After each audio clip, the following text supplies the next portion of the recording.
Assalamualaikum warahmatullahi wabarakatuh. Saya Fauzanil Azhim dari kelas 10E9 akan menjelaskan materi dinamika atmosfer dan dampak bagi kehidupan. Yang pertama, apa itu atmosfer? Atmosfer adalah lapisan gas yang menyelimuti planet termasuk bumi. Atmosfer memiliki berbagai fungsi penting, seperti melindungi permukaan planet dari radiasi berbahaya, mengatur iklim, dan menyediakan udara untuk bernapas. Secara singkatnya, atmosfer adalah selubung gas yang mengelilingi planet yang terdiri dari campuran berbagai gas seperti nitrogen, oksigen, argon, dan karbon dioksida. Yang kedua, komposisi atmosfer. Atmosfer terdiri dari nitrogen, N2, gas yang paling banyak ditemukan di atmosfer sekitar 78%, oksigen, O2, gas yang penting untuk kehidupan sekitar 21%. Argon, R, gas mulia sekitar 0,93%. Karbon dioksida, CO2, gas rumah kaca yang berperan dalam efek rumah kaca sekitar 0,04%.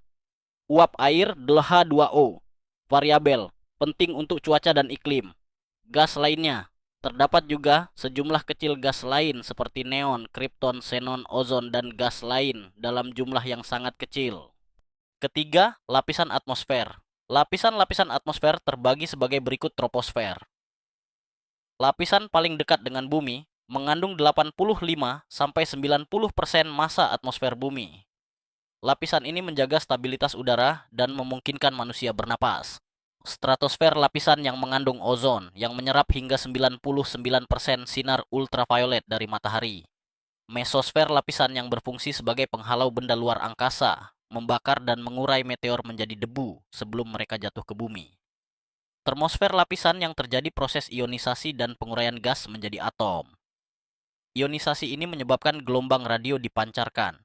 Eksosfer lapisan terakhir dan terluar yang menyelimuti bumi, yang berada pada jarak sekitar 800 sampai 3260 km. Keempat, manfaat atmosfer.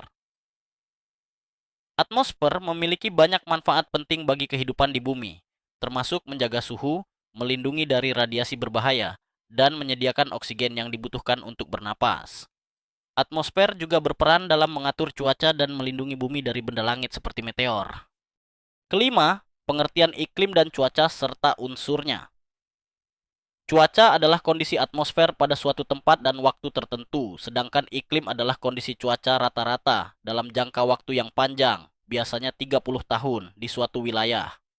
Unsur-unsur cuaca suhu udara, yaitu keadaan panas dinginnya udara, tekanan udara, curah hujan angin, yaitu udara yang bergerak secara alami sinar matahari, yaitu sumber energi utama di bumi, kelembaban udara, yaitu jumlah uap air yang ada di udara. Unsur-unsur iklim suhu, yaitu keadaan panas dinginnya udara, tekanan, yaitu tekanan atmosfer angin, yaitu udara yang bergerak secara alami kelembaban, yaitu jumlah uap air yang ada di udara, curah hujan. Keenam, pola gerakan udara dan kaitannya dengan kehidupan. Pola gerakan udara seperti konveksi, adveksi, dan turbulensi memengaruhi cuaca harian dan iklim regional. Pola gerakan udara juga memengaruhi kehidupan manusia, seperti dalam pembentukan hujan dan gangguan pernapasan. Pola gerakan udara konveksi, udara di bawah yang panas memanaskan udara di atasnya yang belum panas. Adveksi, udara panas bergerak secara horizontal dan memanaskan udara di sekitarnya. Turbulensi, udara panas bercampur dengan udara dingin sehingga udara dingin menjadi panas. Pengaruh pola gerakan udara terhadap kehidupan pembentukan hujan, embusan angin membawa air yang berubah menjadi uap air, lalu menjadi awan, dan akhirnya menjadi hujan. Ketujuh, siklon, antisiklon, dan daerah konvergensi antar tropis.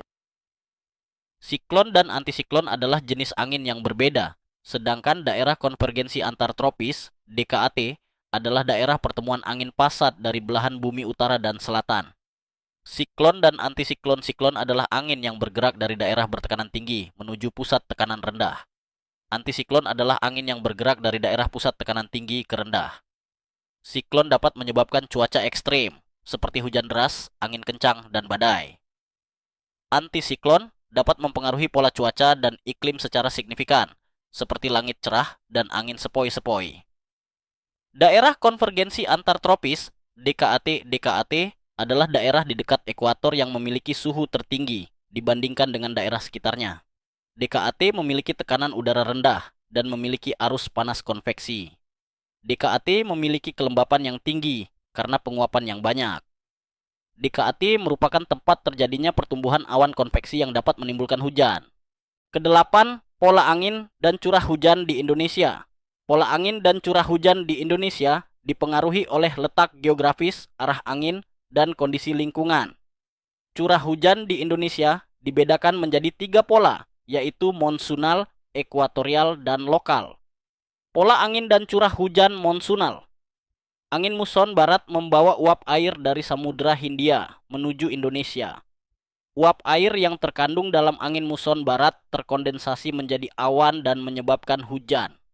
Pola curah hujan monsunal ditandai dengan perbedaan yang jelas antara musim hujan dan kemarau. Wilayah yang dipengaruhi pola curah hujan monsunal antara lain Jawa, Bali, dan Nusa Tenggara. Pola angin dan curah hujan ekuatorial. Pola curah hujan ekuatorial ditandai dengan 2 puncak musim hujan dalam setahun. Wilayah yang dipengaruhi pola curah hujan ekuatorial antara lain Sumatera dan Kalimantan, pola angin dan curah hujan lokal. Pola curah hujan lokal dipengaruhi oleh kondisi lingkungan, seperti bentang perairan, pegunungan, dan pemanasan lokal. Wilayah yang dipengaruhi pola curah hujan lokal, antara lain Papua, Maluku, dan sebagian Sulawesi. Ciri-ciri curah hujan di Indonesia. Pantai barat, setiap pulau lebih banyak curah hujannya daripada pantai timur. Curah hujan di Indonesia, bagian barat lebih besar daripada bagian timur. Curah hujan bertambah sesuai ketinggian tempat. Kesembilan, dampak cuaca dan iklim dalam kehidupan. Faktor-faktor cuaca dan iklim mempunyai peranan yang besar terhadap bidang transportasi, seperti cuaca, suhu, arah, dan kecepatan angin, awan, dan kabut sangat mempengaruhi kelancaran jalur penerbangan. Selain berpengaruh terhadap penerbangan, faktor cuaca dan iklim berpengaruh pula terhadap transportasi laut. Perubahan iklim memengaruhi ketersediaan, kualitas, dan keanekaragaman pangan, yang memperburuk krisis pangan dan gizi. Perubahan suhu dan curah hujan meningkatkan penyebaran penyakit yang ditularkan melalui vektor. Tanpa tindakan pencegahan, kematian akibat penyakit tersebut, yang saat ini mencapai lebih dari 700.000 per tahun, dapat meningkat. Terakhir, layanan Badan Meteorologi, Klimatologi, dan Geofisika (BMKG). BMKG merupakan lembaga pemerintah non-kementerian di Indonesia. BMKG dipimpin oleh seorang kepala yang bertanggung jawab kepada Presiden melalui menteri yang menyelenggarakan urusan pemerintahan di bidang transportasi. Badan Meteorologi, Klimatologi, dan Geofisika (BMKG) memberikan layanan informasi dan jasa terkait meteorologi, klimatologi, kualitas udara, dan geofisika. Layanan ini bertujuan untuk keselamatan, kesejahteraan, ketahanan, dan keberlanjutan. Jenis layanan BMKG: informasi cuaca maritim, cuaca bandara, prediksi musim, ulasan guncangan tanah, dan magnet bumi. Peringatan dini bencana terkait meteorologi, klimatologi, dan geofisika. Baiklah, sekian materi yang sudah saya sampaikan. Mohon maaf jika ada kesalahan dalam video saya. Saya Fauzanil Azhim pamit undur diri. Assalamualaikum warahmatullahi wabarakatuh.